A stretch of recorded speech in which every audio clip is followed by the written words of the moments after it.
نزیکەی 3500 ساڵ بەر لە ئێستا بە شێوەیەکی زۆر سەرکەوتوانە توانرا ڕوبەڕووی بەهێزترین وشکە ساڵی و برسێتی ببنەوە و گەلێکی گەورەی وەک مسر و تەنانەت ناوچەکانی دەوروبەریشی لە برسێتی و ڕوبەڕووبوونەوەی مەرگ ڕزگار بکات.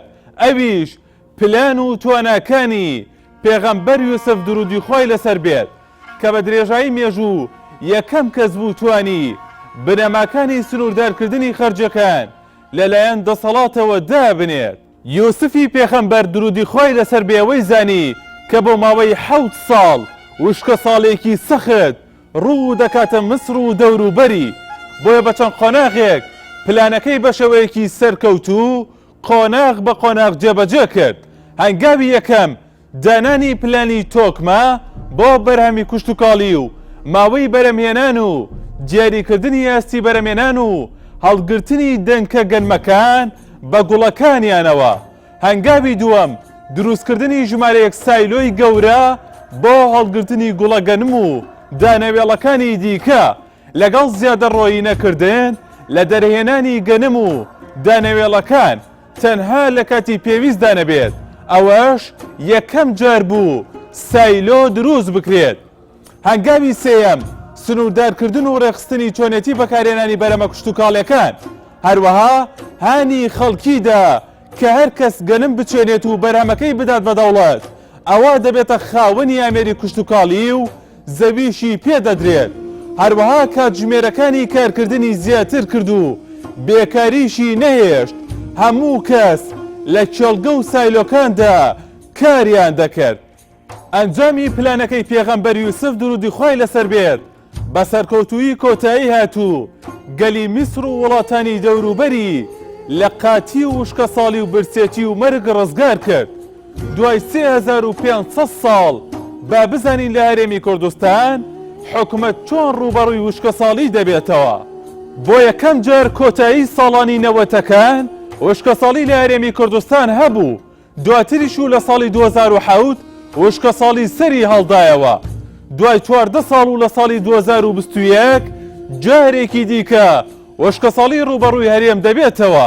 بەڵام با بزانین دوای 14 ساڵ حکومەت چی کردووە بۆ ئەوەی ڕوبەڕووی وشکە ساڵی ببێتەوە و چی ئامادەکاریەکی پێشوەختەی کردووە.